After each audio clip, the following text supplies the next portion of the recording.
Hello student, आज आपको बता रहे हैं बलों के प्रकार। वैसे तो बल कई प्रकार के होते हैं, लेकिन बल प्रयोग करने के उपरांत बल कैसे लग रहा उसके परिणाम के आधार पर बल को दो भागों में बांटा गया है। एक संतुलित बल, दूसरा असंतुलित बल। संतुलित बल कहा जाता है कि यदि किसी वस्तु पर दो या दो से अधिक बल एक साथ लग रहे हों और इन बलों की परिणामी बल शून्य हो, ठीक, तब वस्तु की स्थिति में कोई परिवर्तन नहीं होता है, तो इस प्रकार के बल को संतुलित बल कहते हैं। जैसे मेज पर रखी पुस्तक, अब ये बल जो लगा रहे हैं इधर, मान लीजिए इस साइड, दोनों सब F बराबर बल है, तो इनका परिणामी जो होगा दिशा विपरीत है, तो बल एक सदिश राशि है। तो सदिश राशि को जोड़ने के लिए हम क्या करते हैं कि सदिश राशि को जोड़ने के लिए बीजगणितीय नियम का प्रयोग नहीं होता है।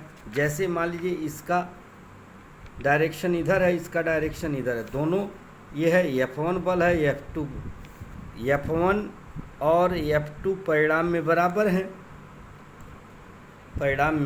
बराबर हैं, लेकिन इनकी जो है दिशा विपरीत है। मान लीजिए F1 क्या है, तो प्लस करेंगे माइनस F2 इक्वल टू क्या हो जाएगा, zero. F1 minus F2 equal to zero, यानी इसका परिणामी बल शून्य है। यानी इस पर जो भी बल लग रहा है समान बल लग रहा है, दोनों F1 F2 परिणामी बल क्या हो गया, शून्य। इसका दिशा इधर है, इसका दिशा इधर है। इस तरीके से जो बल लगते हैं उसे संतुलित बल कहते हैं। संतुलित बल, मेज पर रखी पुस्तक का कोई बल न लगाया जाए तो पुस्तक की स्थिति पर संतुलित बल लगता है, यानी जब तक पुस्तक कोई उठाए न तो वो संतुलित बल लगता है। ठीक, इसके बाद आता है आपका असंतुलित बल। असंतुलित बल किसे कहते हैं, यदि वस्तु पर लगे दो या दो से अधिक बलों का परिणामी शून्य नहीं हो, तो इस प्रकार के बल को असंतुलित बल कहते हैं। यानी कई प्रकार के बल लागू होते हैं तो उसे असंतुलित बल कहते हैं, जिनका परिणामी शून्य नहीं होता है। ठीक, जैसे रस्साकसी के खेल में यदि दो टीम रस्से को समान बल से अपनी ओर खींचते हैं तो इस रस्सा दोनों टीम अपने अपने स्थान पर क्या स्थिर रहती है, इस अवस्था में संतुलित बल होता है। लेकिन अगर दोनों बल परिणामी के साथ अलग अलग हो जाए तो उस पर बल जो लगता है वो अधिक लगता है। ठीक, जैसा कि आपने देखा कि अगर दो वस्तु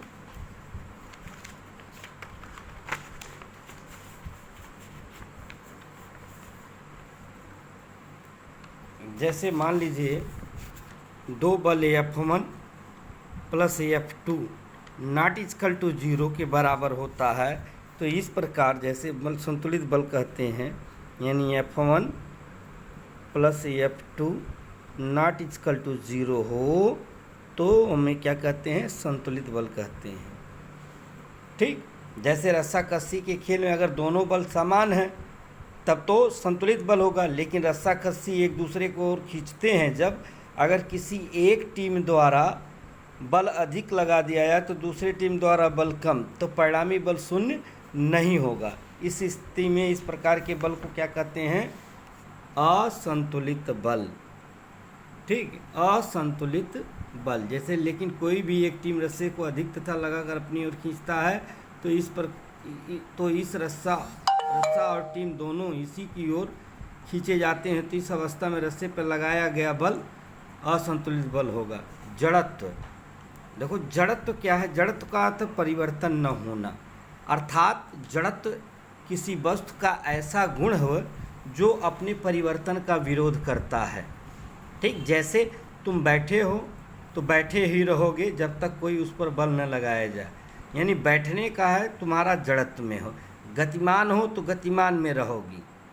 ठीक, अपनी जड़त्व यानी अपनी स्थिति में परिवर्तन न होना, इसीलिए कहा जाता है किसी वस्तु का वह गुण जिसके कारण वाह बल की अनुपस्थिति में, यानी वाह बल न ल जाए, अवाह बल की अनुपस्थिति में वह अपनी विरामावस्था या गतिमान अवस्था में परिवर्तन का विरोध करती है, तो इस गुण को जड़त्व कहते हैं। यानी कह सकते हैं किसी वस्तु की जड़त्व की माप उस वस्तु के द्रव्यमान के बराबर होता है। जितना अधिक द्रव्यमान होगा वस्तु का, उसकी जड़त्व उतनी भी अधिक होगी। अर्थात द्रव्यमान मतलब संहिता। द्रव्यमान, जड़त्व और द्रव्यमान में संबंध क्या है? प्रत्येक वस्तु अपने गति के परिवर्तन को रोकने की क्षमता एक सी नहीं होती। भारी वस्तुओं का जड़त्व हल्की वस्तुओं की अपेक्षा अधिक होती है। ठीक, जड़त्व वस्तु का द्रव्यमान की माप होती है, यानी वस्तु का द्रव्यमान जड़त्व की माप होती है। वस्तु का द्रव्यमान ही जड़त्व की माप होती है, यानी जिस वस्तु का जड़त्व अधिक होगा उसका द्रव्यमान भी अधिक होगा। ठीक, जड़त्व मतलब जड़त्व कहा लेते हैं कि जड़त्व का अर्थ क्या है? परिवर्तन न होना। यानी विरामावस्था में है तो वो विरामावस्था में रहेगी जब तक कि उस पर कोई वाह बल न लगाया जाए। यदि गतिमान अवस्था में है तो गतिमान अवस्था में रहेगी जब तक कि उस पर कोई वाह बल न लगाया जाए। तो इस तरीके से इसे हम कहते हैं। किसी भी वस्तु का जड़त्व की माप क्या होती है? द्रव्यमान। यानी किसी वस्तु का द्रव्यमान जड़त्व की माप होती है। यदि जो अधिक द्रव्यमान वाला वस्तु होता है उसका जड़त्व अधिक होता है, तो इसलिए कह सकते हैं जड़त्व का गुण जो होता है, जड़त्व प्रोपोर्शनल होता है द्रव्यमान। यानी जिसकी अधिक होगी उसकी जड़त्व अधिक होगी। जड़त्व के प्रकार, जड़त्व दो प्रकार के होते हैं, एक विराम का जड़त्व, दूसरा गति का जड़त्व। विराम का जड़त्व कहलाता है कि विराम का जड़त्व वस्तु का वह गुण जो अपनी स्थिति में परिवर्तन का विरोध करती है। अर्थात यदि कोई वस्तु स्थिर है तो वह स्थिर अवस्था में रहेगी जब तक कि उस पर कोई वाह बल न लगाया जाए। तो इस प्रवृत्ति को विराम का जड़त्व कहते हैं। विराम का जड़त्व कहते हैं क्या? विराम का जड़त्व वस्तु का वह गुण है जो अपनी स्थिति में परिवर्तन का विरोध करती है। अर्थात यदि कोई वस्तु स्थिर अवस्था में है तो स्थिर अवस्था में रहेगी जब तक कि उस पर कोई वाह बल न लगाया जाए।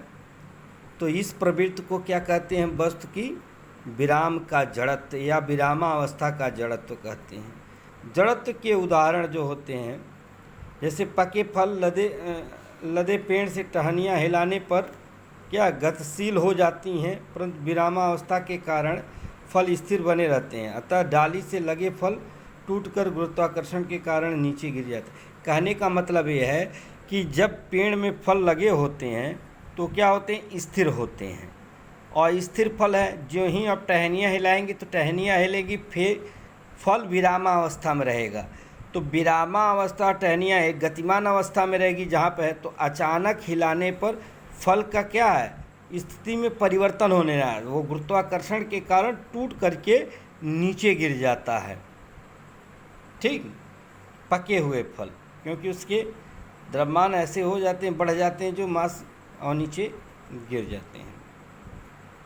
ठीक, अब इसका गति अवस्था का जड़त्व अगले में बता देंगे। एक बार देख लीजिए कि आपको पढ़ा गया है बलों के प्रकार। ठीक, संतुलित बल, असंतुलित बल, इसको इसी से देख करके उतार लीजिएगा यूट्यूब से। इस वीडियो से ही आप लोग उतारिएगा।